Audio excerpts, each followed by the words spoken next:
Hello students, હું Sandeep Gupta sir એજ્યુકેશનમાં આપ સૌનું હાર્દિક સ્વાગત કરું છું। વિદ્યાર્થી મિત્રો, આજના લેક્ચરમાં આપણે ધોરણ 10ના વિષય ગણિત ચેપ્ટર નંબર 2 જે નામ છે બહુપદી એના સ્વાધ્યાય 2.2 ના પ્રશ્ન નંબર 2 પર આપણે આવી ગયા છે। વિદ્યાર્થી મિત્રો, આ આપણા સ્વાધ્યાયનો છેલ્લો પ્રશ્ન છે અને આ ચેપ્ટરનો પણ છેલ્લો પ્રશ્ન છે, એટલે વ્યવસ્થિત ધ્યાનથી જો। આ પ્રશ્ન ખૂબ જ અગત્યનો છે। જેમ આપણો પ્રશ્ન 1 હતો એ જ રીતે આ પ્રશ્ન પણ સ્ટાન્ડર્ડ અને બેઝિક એ બંને માટે ખૂબ જ અગત્યનું છે અને પૂછાય જ, બરાબર? એવો સવાલ છે, એટલા માટે આપણને ક્વેશ્ચન આવડતું હોવું જોઈએ।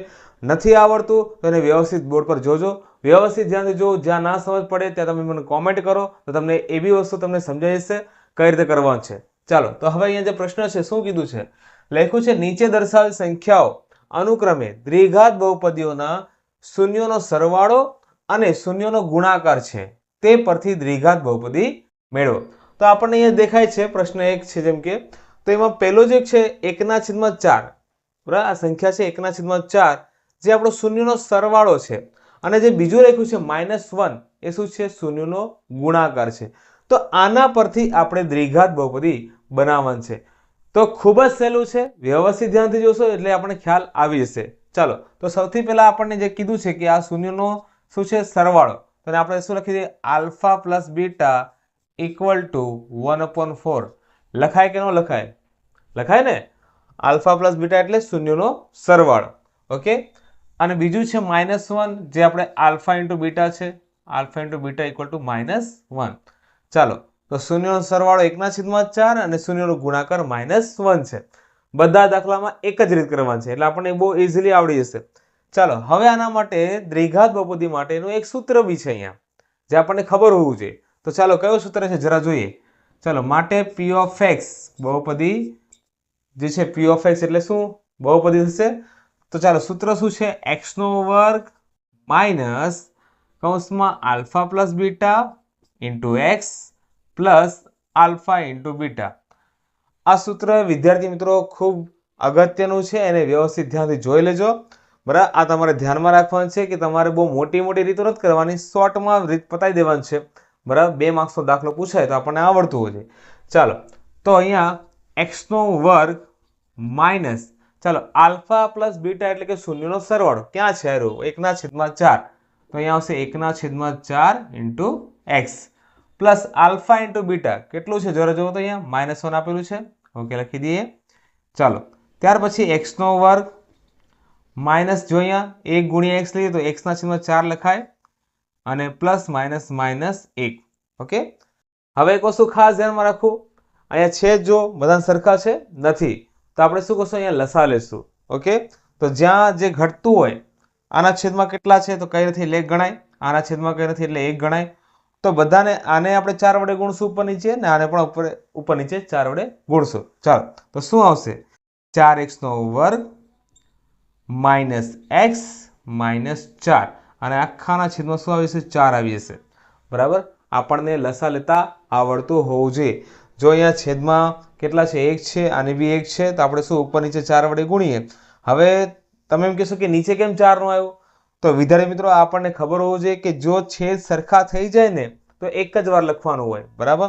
તો અહીંયા આપણે એક વાર 4 લખ્યું, બાકી બધામાં જો જ્યાં ઘટતું હતું ત્યાં શું 4 આવી ગયા, બરાબર?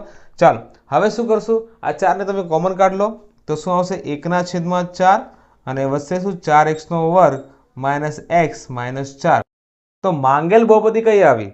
માટે આપણે લખી દેવાનું અહીંયા માંગેલ બહુપદી, આ ખાસ આપણે જણાવવાનું માંગેલ બહુપદી તો આપણી આ છે 4x નો વર્ગ માઇનસ x માઇનસ 4। આપણે 1/4 છે એ નથી લખવાનું, આપણે માત્ર જે બહુપદીનું સ્વરૂપ છે કયું? ax નો વર્ગ પ્લસ bx પ્લસ c, દ્વિઘાત બહુપદીનું જે સ્વરૂપ છે એ જ લખવાનું છે।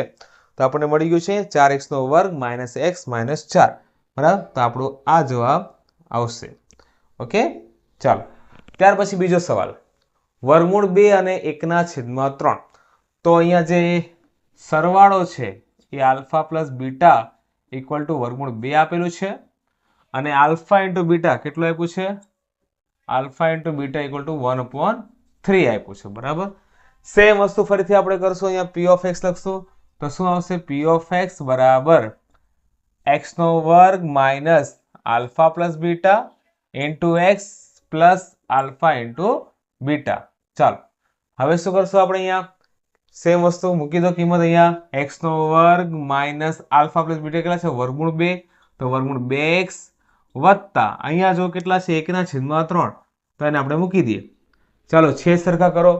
સિમ્પલ છે, ખબર છે. જ્યાં છેદમાં 3 નથી એને ઉપર નીચે આપણે 3 વડે ગુણવા પડશે. બરાબર, ગુણી દઈએ આપણે. તો અહીંયા આવશે 3x નો વર્ગ, અહીંયા આવશે 3 વર્ગમૂળ 2x અને પ્લસ 1 આખાના છેદમાં 3. બરાબર, છેદ સરખા થઈ ગયા છે. એ છેદને કોમન કાઢી લો, તો 1/3 3x નો વર્ગ માઇનસ 3 વર્ગમૂળ 2x વત્તા 1. બરાબર, માટે માંગેલ બહુપદી શું આવશે? તો માંગેલ બહુપદી બરાબર 3x નો વર્ગ માઇનસ 3 વર્ગમૂળ 2x વત્તા 1. તો આપણો આ આન્સર છે. બરાબર, વ્યવસ્થિત ધ્યાનથી જોઈ લેજો. રીત ખૂબ જ સહેલી છે. થોડુંક અઘરું ક્યાં પડે કે જ્યારે અંશ અને છેદમાં આવે તો આપણે છેદને સરખા કરવાના છે. છેદને સરખા કર્યા પછી જે છેદમાં વધે છે એને કોમન કાઢી લો અને બાકીનું જે છે એ આપણો આન્સર છે. તો વિદ્યાર્થી મિત્રો હવે આપણે જોઈએ નેક્સ્ટ દાખલો. તો વિદ્યાર્થી મિત્રો હવે આપણે જોઈએ પ્રશ્ન 2 નો ત્રીજો દાખલો. ચાલો જોઈએ શું લખ્યું છે અહીંયા. 0 અને વર્ગમૂળ 5 એ લેવાનું છે આપણે. Alpha plus beta equal to 0 અને alpha into beta equal to વર્ગમૂળ 5. ઓકે, તો ચાલો અહીંયા શું છે? P of X equal to શું કરશું અહીંયા? P of X equal to એ સૂત્ર એક્સ નો વર્ગ minus alpha plus beta into X plus alpha into beta. ચાલો હવે એક્સ નો વર્ગ છે તો એક્સ નો વર્ગ માઇનસ આલ્ફા પ્લસ બીટા કેટલો છે? 0 છે, તો 0 ઇન્ટુ એક્સ પ્લસ કેટલા આવશે? વર્ગમૂળ 5. આલ્ફા બીટાની કિંમત કેટલી છે? વર્ગમૂળ 5. ચાલો હવે જે વચ્ચે પછી 0 ઇન્ટુ એક્સ એટલે 0 થઈ જશે, તો વધશે કેટલું? એક્સ નો વર્ગ પ્લસ વર્ગમૂળ 5. ઓકે વિદ્યાર્થી મિત્રો, અહીંયા એક્સ નો વર્ગ પ્લસ વર્ગમૂળ 5 વધી ગયું છે. તો એ તમારો શું છે? આન્સર છે. માટે માંગેલ બહુપદી, આ તો ખૂબ જ સહેલો દાખલો હતો. માંગેલ બહુપદી કેટલી આવશે? એક્સ નો વર્ગ પ્લસ વર્ગમૂળ 5. ઓકે, એકદમ ઇઝી. આવો દાખલો પૂછાય તો આપણને બેઠા 2 માર્ક્સ મળી જવા પડે. ચાલો ત્યાર પછી ચોથો દાખલો છે આપણું. શું લખ્યું છે? 1 1. તો આલ્ફા પ્લસ બીટા બી 1 છે અને આલ્ફા ઇન્ટુ બીટા બંને 1 છે. બરાબર, તો અહીંયા આપણે લખી દઈએ alpha plus beta equal two 1 અને આલ્ફા ઇન્ટુ બીટા બરાબર પણ 1 છે. બરાબર, સૂત્ર મૂકો. પી ઓફ એક્સ બરાબર એક્સ નો વર્ગ minus alpha plus beta into X plus alpha into beta. એક વસ્તુ ધ્યાન રાખજો વિદ્યાર્થી મિત્રો, જ્યારે પણ તમે કોઈ દાખલો ગણો ને તો સૂત્રો જ્યારે લખો તો સૂત્રો બોલતા જવાનું. જો સૂત્રો બોલતા જશો ને તો એ તમારા માઇન્ડમાં રિપીટ થયા કરશે અને માઇન્ડમાં રિપીટ થયા કરશે તો તમને યાદ રહે. એટલે કોઈ બી ચીજ જ્યારે તમે રિપીટ કરો ને તો તમને યાદ રહે ઇઝીલી. બરાબર, તો અહીંયા સેમ વસ્તુ એક્સ નો વર્ગ છે માઇનસ આલ્ફા પ્લસ બીટા કેટલા છે? 1, તો 1 ઇન્ટુ એક્સ પ્લસ અહીંયા પણ 1 છે, તો અહીંયા આપણે શું આવશે? એક્સ નો વર્ગ minus x plus 1. 1 into x તો લખવા નથી આપણે, માત્ર શું આવશે? એક્સ જ આવશે. બરાબર, માટે માંગેલ બહુપદી આપણને મળી ગઈ છે. તો માંગેલ બહુપદી બરાબર એક્સ નો વર્ગ માઇનસ એક્સ પ્લસ 5. જો આ બંને દાખલા ખૂબ જ ઇઝી હતા. બરાબર, હવે આપણે જોઈએ નેક્સ્ટ દાખલો. તો ચાલો સ્ટુડન્ટ્સ હવે આપણે જોઈએ ક્વેશ્ચન 2 નો 5મો દાખલો. શું લખ્યું છે અહીંયા? -1/4 અને 1/4. ઓકે, તો આલ્ફા પ્લસ બીટા બરાબર -1/4 અને આલ્ફા ઇન્ટુ બીટા બરાબર 1/4. ઓકે, ચાલો તો શું કરશો? અહીંયા -1/4 છે ને 1/4 છે એટલે બહુ ગભરાવાની જરૂર નથી.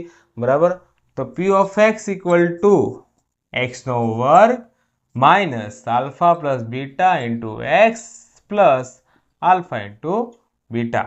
ઓકે, ચાલો કિંમત મૂકીએ. અહીંયા એક્સ નો વર્ગ માઇનસ આલ્ફા પ્લસ બીટા કેટલા છે? -1/4 ઇન્ટુ એક્સ પ્લસ 1/4. ઓકે, ચાલો હવે આપણે શું કરશું? સેમ વસ્તુ, છેદને સરખા કરો. તો 4 અહીંયા છે, અહીંયા બી છે પણ અહીંયા નથી, તો ઉપર નીચે ગુણશો અહીંયા તો 4x નો વર્ગ થઈ જશે. અહીંયા માઇનસ માઇનસ પ્લસ થઈ જશે, 1 ગુણ્યા x એટલે x થશે પ્લસ 1 આખાના છેદમાં 4. આ 4 આપણે શું કરશું? કોમન કાઢી લઈશું. ચાલો કોમન કાઢીએ તો 1/4 તો શું હશે? 4x નો વર્ગ પ્લસ x પ્લસ 1. ઓકે વિદ્યાર્થી મિત્રો, તો અહીંયા આપણને માંગેલ બહુપદી મળી ગઈ છે. જો કેટલી ઇઝી બહુપદી છે, તો માંગેલ બહુપદી વાંધો ત્યાં છે કે બધા પ્રશ્નો આટલા ઇઝી હોય છે છતાં પણ અમુક વિદ્યાર્થીઓને મગજમાં ઉતરતી નથી. એનું એક જ રીઝન છે, મગજમાં ઉતરી બી જાય તો શું છે, બીજી વાર રિપીટ ના કરે. બરાબર, ભણાવે ટાઈમમાં આવડતું હોય, પછી રિપીટ ક્યારેય ન કરે, પછી એમ કે મને આવડતું નથી, તો ક્યાંથી આવડે? તો વિદ્યાર્થી મિત્રો, કોઈ બી દાખલો ગણો તો તમારે એને રિપીટેશન કરવું જ પડે. બરાબર, ચેપ્ટરને પૂરું થઈ ગયું હોય તો મહિના પછી એકવાર ચેપ્ટર રિવાઇઝ કરવું જોઈએ, જાતે કરવું જોઈએ. કોઈ શિક્ષકો કે મને કોઈ કરાવશે એના સહારે ના બેસવું, જાતે ટ્રાય કરશો. એ જાતે જે ટ્રાય કરશો ને તો જ આવડે, બાકી કોઈના સહારે બેસો તો કંઈ આવડવાનું છે નહીં. ચાલો, હવે અહીંયા આલ્ફા પ્લસ બીટા શું છે? અહીંયા 4 છે અને આલ્ફા ઇન્ટુ બીટા બરાબર 1 છે. બરાબર, તો આલ્ફા પ્લસ બીટા અને આલ્ફા ઇન્ટુ બીટા મળી ગયું છે. તો આપણે સિમ્પલ સૂત્ર મૂકી દઈએ, પી ઓફ એક્સ બરાબર એક્સનો વર્ગ minus alpha plus beta into X plus alpha into beta. તમે જોઈ શકો છો કે હું વાર ઘડીએ અહીંયા સૂત્ર રિપીટ કર્યા કરું છું. બરાબર, હવે વર્ષોથી કરતા કરતા અમને હવે યાદ રહી ગયા છે. તો તમે બી આ રીતે જો કરશો તો આખા એક વર્ષની અંદર તમને લાસ્ટમાં તમે એક પણ સૂત્ર જોવું ના પડે. અને ઇન ફ્યુચર જો તમને કોઈને શીખવાડવું હોય, ભણાવવું હોય, તો તમે બી ઇઝીલી ભણાવી શકશો. બરાબર, ચાલો, તો એક્સનો વર્ગ આલ્ફા પ્લસ બીટા કેટલા છે? 4. તો 4x plus alpha into beta કેટલા છે? 1. તો આપણે જોઈ શકો છો અહીંયા બહુપદી બની ગઈ છે. બરાબર, માટે માંગેલ બહુપદી બરાબર શું હશે? એક્સનો વર્ગ માઇનસ 4x પ્લસ 1. તો ચાલો વિદ્યાર્થી મિત્રો, અહીંયા તમે જોઈ શકો છો આની સાથે આપણો જે સ્વાધ્યાય છે અને આ ચેપ્ટર બરાબર પૂર્ણ થાય છે. હવે પછીનું ચેપ્ટર આપણે જોશું નેક્સ્ટ વિડીયોમાં. ત્યાં સુધી તમે અમારા વિડીયો સાથે જોડાયેલા રહો. અમારા ચેનલને હજી સબસ્ક્રાઇબ ના કર્યું હોય તો સબસ્ક્રાઇબ કરી લેજો. અને આ જ રીતે નવા નવા વિડીયો જોવા માટે તમે હંમેશા અમારી અપડેટને જોતા રહેજો. ઓકે વિદ્યાર્થી મિત્રો, હવે આપણે મળીએ નેક્સ્ટ વિડીયોમાં.